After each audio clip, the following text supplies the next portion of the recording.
Peter Dabchick, passing the Eiffel Tower in Paris, a detour on our route to the east coast. After many happy years sailing from the Beaulieu River, we decided to spend several years exploring the east coast.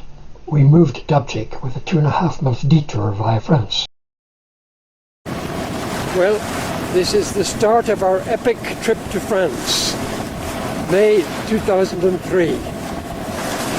We had a fantastically fast trip from Auxerre to Brighton, 8 hours yesterday, and today we left at 10 to 5 this morning, and we've been inside of the French coast now.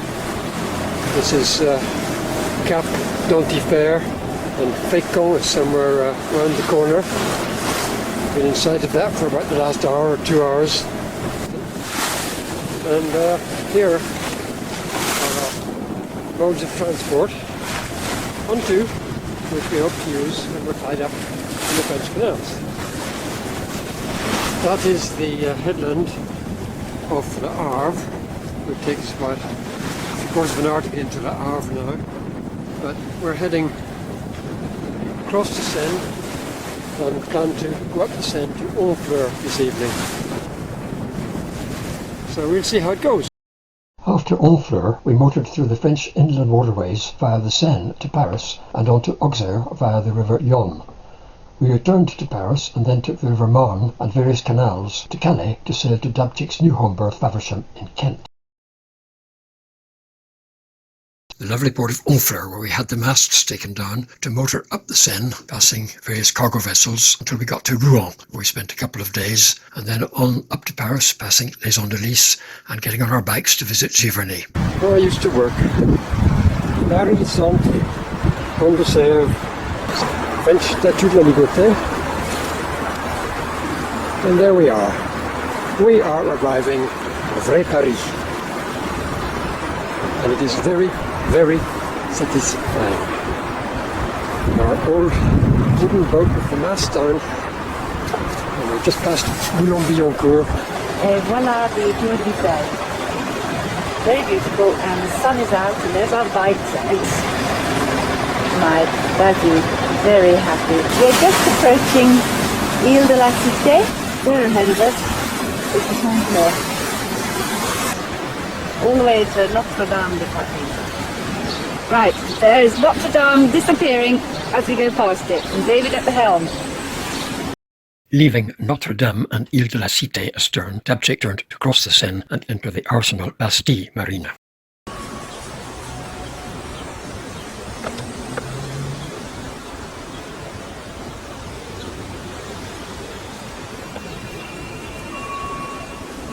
Stop.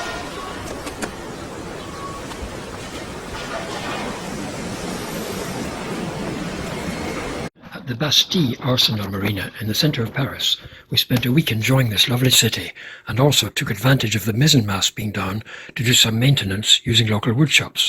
We now continued in Dabchick up the Seine to Montereau and the Yonne past Migennes to Auxerre, with often attractive but sometimes awkward places to stop overnight.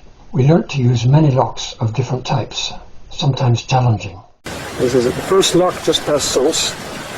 There's the lockkeeper opening the levers to let the water into the lock. There's my ever faithful first mate, ready with the boat hook to push us off, because these locks on this river Yonne have got sloping sides, which means that we can't possibly tie up. Beautiful countryside ahead. 7 or 8 locks to go until we reach the Bourgogne and the next map, because at the moment this is all uncharted territory.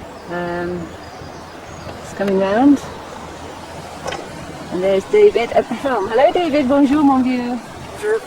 Salut. Oui, salut. Finally, we arrive at our destination, the attractive city of Auxerre, with convenient berth alongside. There's the lovely abbey at Auxerre, which we visited this morning, the 6th century crypt. There's the cathedral at Auxerre, which is very impressive up on the hill, and we see all that from our berth.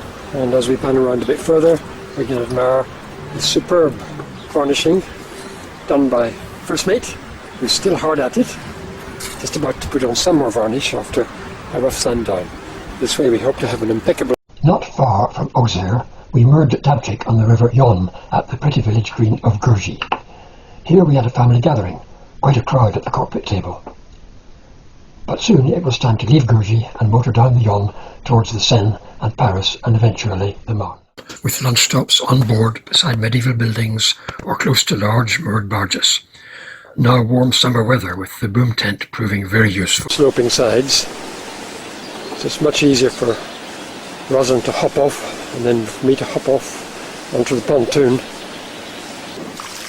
Getting to the point where the lock will stop moving down, but the sloping sides now are clearly visible, and first mate is just about to jump aboard with our line very carefully made up. Okay. In between Seine and Marne, here's Dabchick, a typical little lock pull-up place to wait for the locks to open, but this time we have to wait for a couple of barges to pass us, and there is the first one. Doesn't look like there's a huge amount of room, but they do it all right.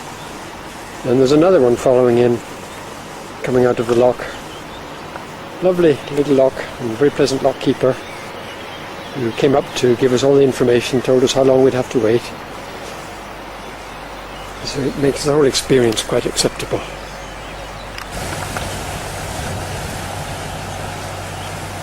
And there he goes, up the canal that we've just come down. With Dabchick moored conveniently close to the Château de Fontainebleau, a short bicycle ride through the woods takes us there. Back at the Bastille Marina in Paris with its convenient metro station. Another week enjoying this city, including an evening at the opera, before starting our journey back along the Marne. Leaving Paris behind, we motored along the peaceful River Marne in lovely summer weather. Passing numerous vineyards, we cycled ashore. We still have to watch out for the signs in the river. Vines or no vines, a lot coming up, and straight ahead we see the panneau, which means that we have to use our telecommand remote control to operate the lock. So I'd better go back to assist Rosalind. We were given a little remote control unit which we had to press 300 meters before the lock. Then we tied up. Then we had to press with this blue thing which activated the closing of the gates and at the same time activated the coming in of the water. It's sometimes a little bit daunting because as the water pours in like that, of course it swings the boat. Before leaving the Marne, we stopped at Epernay to enjoy a champagne meal and ordering a few bottles for Dabchick. From Epernay we headed north via canals and a couple of tunnels to the cathedral city of Reims and on to Péronne. We headed north through tunnel. We are now going through a tunnel. It's from the Canal de Laine to the Canal de Loire. It's been a rather nasty tunnel to go through because we're behind two barges, but just ahead we can see the end now, what it's like looking back. And we're just over halfway down it. It's 2.3 kilometers long. Went through the tunnel at 7 o'clock this morning. Now gently cruising along the canal, heading north towards Calais. We're up above the level of the surrounding countryside, which is really quite fascinating. And it's a lovely morning again. Here we are. We're in the Canal de Loire, and the weather is a bit, as you can see, a bit cloudy, but it's very pretty now. The sun's come out.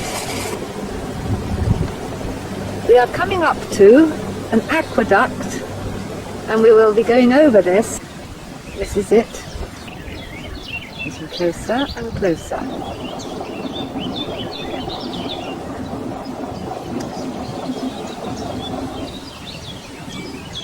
Me looking away, just so I can have a look myself. Right, so there we are on the left, and the aqueduct that we're now going over, and there we are on the right. So it's fairly dramatic. On the Canal du Nord. And another one just coming up to it. It's a bit lifting up. And there we have the distant gates, which are not gates but a grid lifting up to let the boats out from the far end. Are you okay? Yes. Good. Yeah, about halfway down now. Going in with a couple of very big barges.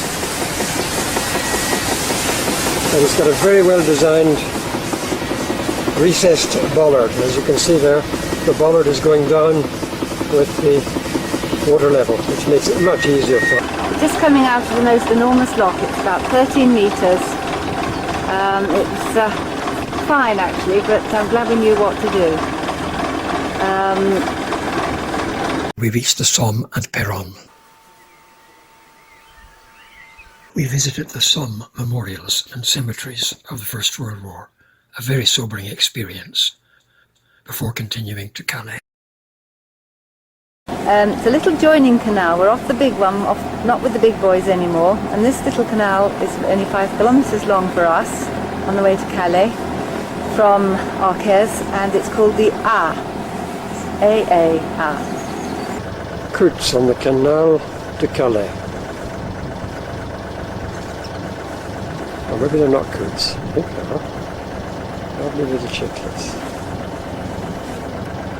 Running away. We are waiting for this bridge to slide back so that we can go through the bridge.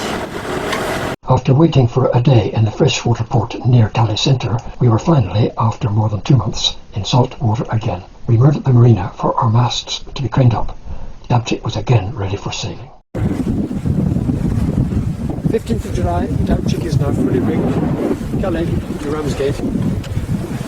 Lightship, ominously flashing in the distance. Dabchick is now safely in her new home berth, Auxerre Creek, Faversham, ready for the next several years exploring the east coast rivers and creeks, and across the North Sea to Holland.